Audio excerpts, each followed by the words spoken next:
I'm going to tell you how I stopped feeling empty on the inside, because I think a lot of people struggle with a feeling of life is meaningless, or there's no point to this, or I'm not fulfilled with my current life. I think a lot of people relate to this. I had a season of that in my own life, and right now it's the complete opposite, and you can have that too.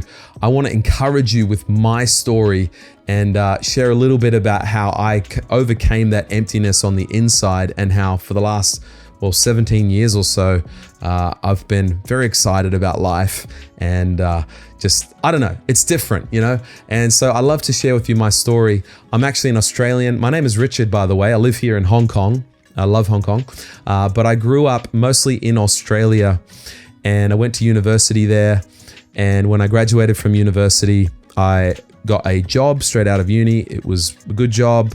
However, I got fired about 2 months afterwards. I don't think they planned on keeping all the people that they hired, and so I got cut. And it was a real soul-searching time in my life, but it was kind of at the time where I was not that excited about my life. And I don't want to paint the picture that I was depressed or that, you know, things were terrible or anything like that. It wasn't like that. It was just, I had come off this season of life where I was trying to avoid all responsibility, or at least avoid as much as I possibly could. I knew I had to finish uni. I knew I had to get a job and whatever. But outside of that, I was not going to voluntarily step up for anything else that I didn't have to. I thought, you know, if I don't have responsibility for stuff, then I'm free to do what I want. I'm free to not be bound by other people's expectations. I don't owe anything to anyone. Even if you're not in a relationship with someone, you know, like I'm free. I don't have to please this person. I not taking on more work responsibilities than I need to, you know, all that kind of stuff. And unfortunately, it led to what turned out to be the emptiest part of my life. And it wasn't that I didn't have fun or anything like that. I still had, you know, great friends. I came from a very happy family. Nothing was wrong. And yet I describe it as feeling like nothing was wrong, yet everything was wrong. Everything felt like it was wrong.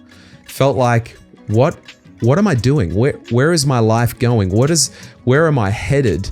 And what is the point? What is the point of getting a great job? What is the point of starting a family and all of this? And I knew deep down the answer to some of those questions, but I was not motivated at all. And I'd been running from responsibility. And so I thought the best thing to do is just to get out of Australia, you know, and I think a lot of young people think that moving overseas is going to solve the problems in here, but you take in here with you. And so I went to Japan, and I had a great time in Japan. I love Japan. In fact, I ended up living there for 5 years. You should all go visit Japan. It's awesome. But travel won't fill your heart. Travel won't give your life purpose. In that first year in Japan, I started going to a great church in Japan, Lifehouse. And I reestablished my relationship with God. And I found purpose in serving in the church and in serving people, serving Japanese people and building the church. And I don't know what you believe in terms of your, you know, whether you have faith or not or whatever, but I started to take responsibility for different things, and maybe like becoming a volunteer, or starting to actually work on myself, like take responsibility for who I am as a person. And I found as I served others and I served God and even like built, you know, serve myself and my own future, I started to feel better. And the emptiness started to kind of leak away, or it started to become full again. And I realized that there was this direct relationship between responsibility and meaning. And I had been trying to avoid all responsibility that I could. Every bit of optional responsibility I was saying no to. And what I was truly saying no to was purpose, was meaning. was fulfillment. And what I've realized is that these two things are linked, and that every time I'm saying no to more responsibility, more work, I'm saying no to more purpose and more fulfillment. And it was like a revelation to me, and I started to change my approach, and I realized, hey, I'm going to try to help people more. I'm going to try to serve God more. I'm going to try to build myself more so that I can help more people. And I stopped feeling empty because my life was counting for something. I was making a difference, even though it was so small. And it's now been 17 years. I've now moved countries. I'm turning 40 this year, and I have had a full heart for all those 17 years. And I believe it's because I've been following the purpose of God in my life.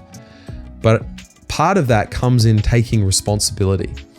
And I believe that if we can carry responsibility joyfully, that you're going to feel good on the inside. And I do understand that everyone has a different capacity. Like my personal capacity for what I can handle and what I can endure is different than you.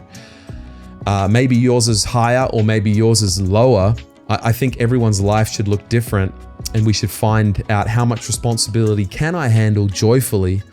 But I think if we can carry something well, if we can pick up a burden and carry it well, pick up the responsibility of being in a committed relationship with someone and helping that person to flourish and loving that person, or pick up the responsibility of having a child and raising them well and all of the different things associated with parenthood, or maybe serving at your church, or maybe helping out your boss, or serving in that charity or something like this. These things is where some of the most beautiful moments of life happen. And as I look back over 17 years and I see what God has done, but also as I see what stepping into responsibility well has done, is that the moments of greatest joy in my life come from my largest responsibilities. And that would be my children. I got 4 kids. My wife, and the church that I lead here. I'm a pastor here in Hong Kong. And those 3 things are the hardest things. If you describe it, those burdens, I don't want to say kids and my wife are a burden, but you know, it takes work. A relationship takes work. But those are the things that have given me the most joy in my life. And if I had continued to avoid all responsibility, I would have avoided some of the most beautiful moments in my life.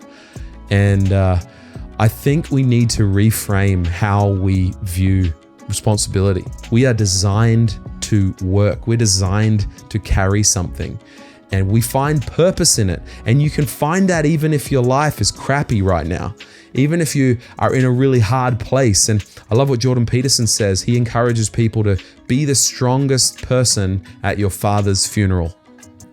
And what he basically is saying is that funerals suck, right? Someone you love has passed away. But the one thing that you could do is be a comfort to the people that are around you. You could step up in that moment and say, look, I could just stay in my own grief. And that's fair enough. That's valid. But maybe you want to go a step further and say, I'm going to process my grief, but I'm also going to be a blessing to those people. I'm going to comfort those around me. And in that moment, you find a bit of purpose. And yeah, it's still awful, but you're making the best of an awful situation. I'd rather have purpose in that moment than have no purpose and just be with my grief, right? Purpose and grief is better than just grief. And I think there's really truth in that. And I had a kind of a much more lighter situation many years ago. My sister, hi Lisa, was getting married. I went to her wedding. It was wonderful. I was actually emceeing for part of the wedding. And I'll be honest, look, it wasn't overly super organized, okay? And the bride's busy, the groom's busy, and people were confused. What do we do? You know, who walks in when, and all of this kind of stuff. And I realized, man, if someone doesn't tell us what to do, this is going to be a mess, and it's going to, you know, it could really negatively affect my sister's wedding. And so I'm just like, okay. And so I stepped in and I tried to make decisions where I could. I mean, obviously I wasn't in charge. I wasn't going to tell everyone what to do, but I really tried to take ownership in that moment. And I could have just relaxed and had a beer like a lot of other people, and that's valid, that's fine. No judgment on that. But in that moment, I decided I'm going to step up, I'm going to take some responsibility here and see what I can do. And that may have been more stressful than having a beer, but it didn't feel, it filled my heart more than having a beer and watching the chaos happen and seeing my sister be upset. So Lisa, I don't know if you even know about this, and maybe it's been inflated in my mind all those years ago, but that's certainly what I felt like in that moment. And I just think that's a real truth of life, is that when we step up and take responsibility, it feels good. We're designed this way. I believe God designed us this way. And I want to encourage you, my friend, to not avoid responsibility. Don't avoid your purpose. Look for it. Seek it out. Step up. Take on more. You know, yeah, you could have these meaningless relationships, or you could build a committed relationship and help that person flourish for the rest of their life as they do the same to you.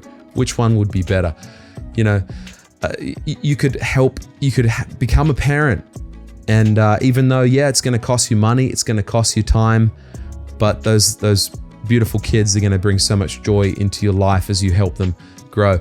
I don't know. You could start serving in your church or in a charity or whatever it is, but don't avoid responsibility. Let's reframe it.